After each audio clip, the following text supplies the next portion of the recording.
যে অতি দ্রুত তারা নির্বাচনের ব্যবস্থা করছেন এবং তিনি বলেছেন যে ডিসেম্বরের মধ্যে তিনি নির্বাচনের ব্যবস্থা করে তারা কাজ করছেন।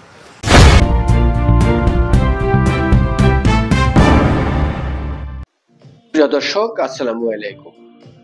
আপনারা যে যেখান থেকে দেখছেন প্রত্যেককে শুভেচ্ছা অভিনন্দন। দর্শক, আপনারা দেখছেন ইউটিউব চ্যানেল খবর টিভি। প্রিয় দর্শক, বিএনপি চায় দ্রুত নির্বাচন আর জামাত চায় সংস্কার। এখন বিএনপি কেন দ্রুত নির্বাচন চায় আর জামাত কেন সংস্কার চায়, এই বিষয় নিয়ে মূলত আজকের আলোচনা। তো দর্শক, আপনারা জানেন যে বিএনপির মহাসচিব তাদের 3 সদস্য বিশিষ্ট কমিটি তারা প্রধান উপদেষ্টার সাথে সাক্ষাৎ করেছেন। সেখানে তারা দ্রুত নির্বাচনের দাবি জানিয়েছেন এবং প্রধান উপদেষ্টা তিনি বলেছেন ডিসেম্বরের মধ্যেই নির্বাচন দিয়ে দেবেন। অন্যদিকে জামায়াত বলছেন যে এত দ্রুত নির্বাচনের প্রয়োজন নেই, আগে সংস্কার শেষ করতে হবে, সংস্কার শেষ করে তারপরে নির্বাচন। অর্থাৎ এখানে অন্তর্বর্তীকালীন সরকারের অন্যান্য উপদেষ্টা এবং যারা সমন্বয়ক রয়েছে তারা তাদের সুর এবং জামায়াতের সুর একই সুর। অর্থাৎ সংস্কার এই শব্দটি ব্যবহার করে সংস্কার সংস্কার বলে নির্বাচনকে যত প্রলম্বিত করা যায় ততই কিন্তু তাদের জন্য লাভ। এদিকে ছাত্ররা নতুন রাজনৈতিক দল গঠন করবে, সেই নিয়ে তারা ব্যস্ত, তাদেরও একটু সময়ের প্রয়োজন। আর জামায়াতে হচ্ছে তারা সারা দেশের মোটামুটি সব জায়গাতেই তাদের আইন শৃঙ্খলা বাহিনী থেকে নিয়ে মানে ওসি, এসপি, ডিসি সমস্ত জায়গায় জামায়াতের লোকজন তারাও বসিয়ে দিয়েছে। এখন তাদের প্রয়োজন হচ্ছে যে মাঠ পর্যায়ে কিছু কার্যক্রম পরিচালনা করা। এই নির্বাচনে তারা অংশগ্রহণ করে নির্বাচনে তারা ভোট পেতে হবে। তো ভোট পেতে হলে তারা জনগণের কাছে যেতে হবে। সেই জন্য তারা নির্বাচনটাকে কালক্ষেপণ করে সেটাকে পিছিয়ে রাখার পরিকল্পনা করছে।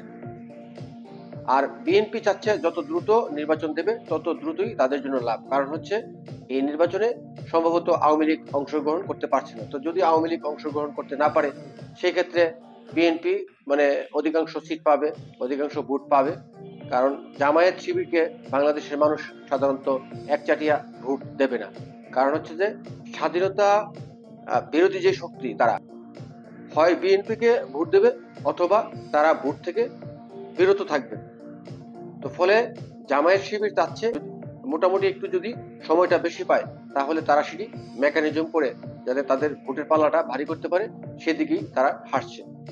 তবে আমার কাছে মনে হচ্ছে এত সহজে নির্বাচন দেবে না। কারণ হচ্ছে এই অন্তর্বর্তীকালীন সরকার ছাত্র সমন্বয়ক বা উপদেষ্টা কিংবা জামায়াত শিবিরের বাহিরে যাওয়ার মতো কোনো ক্ষমতা নেই।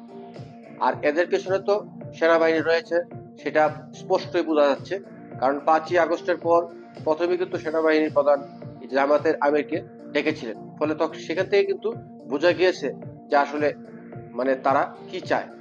তো ফলে এখানে যদি সেনাবাহিনী কিংবা আইন শৃঙ্খলা বাহিনী সবাই মিলে যদি জোর করে আসলে এই জামায়াত শিবিরকে প্রতিষ্ঠিত করতে চায় সেটা হয়তো সম্ভব হবে। কিন্তু প্রকৃতপক্ষে ভোটের মাধ্যমে তাদেরকে বাংলাদেশে প্রতিষ্ঠিত করা কোনোভাবেই সম্ভব না। কারণ সাধারণ মানুষ তাদেরকে ভোট দেবে না। এবং 5ই আগস্টের পর সারা বাংলাদেশে যে সমস্ত তারা ঘটনা ঘটিয়েছে সব মিলে যে আসলে তারা এই মুহূর্তে ভোটে গেলে তাদেরকে মানুষ ভোট দেবে কিনা। আর এদিকে বিএনপির তারাও 5ই আগস্টের পর সারা বাংলাদেশে যেরকম লুটপাট, চুরি, ডাকাতি মানে দখল এমন কোনো কাজ নেই যে তারা করেনি। যে কারণে মাঠ পর্যায়ে তাদের যে নেতাকর্মীরা বা তাদের যে ইমেজ সেটার উপরে চরম প্রভাব পড়েছে। ফলে তারাও চিন্তা করছে যে নির্বাচনটা যদি যতই দৃঢ় হবে ততই মানে বিএনপির জন্য লস হবে আর বদনাম ছড়িয়ে পড়বে। যে কারণেই তারা দ্রুত নির্বাচন চাচ্ছে। আর এদিকে তারা সব দল ঐক্যমত হয়েছে যাতে আওয়ামী লীগ নির্বাচন করতে না পারে।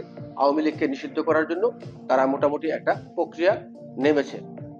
কারণ এই মুহূর্তে যদি বাংলাদেশে একটা ফেয়ার নির্বাচন করা হয়, যদি আওয়ামী লীগ নির্বাচন করতে পারে তাহলে আওয়ামী লীগ বিপুল ভোটে আওয়ামী লীগ বিজয় লাভ করবে এবং তারা সংসদে যাবে। তো এই জায়গা থেকেই তারা এখন আওয়ামী লীগকে ফ্যাসিস্ট, আওয়ামী লীগ লুটপাটকারী, আওয়ামী লীগ অর্থাৎ এমন কোনো কাজ নেই যেটা আওয়ামী লীগ করছে না। মানে এই সমস্ত বুলি আউড়াইয়া মানুষের মাঝে এগুলো ছড়িয়ে দিয়ে মানুষের মধ্যে বিদ্বেষ তৈরির চেষ্টা করছে।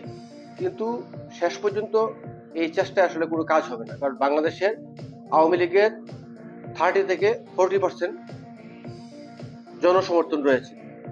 এই ভোটারগুলো বিএনপিকেও ভোট দেবে না, জামাতকেও ভোট দেবে না।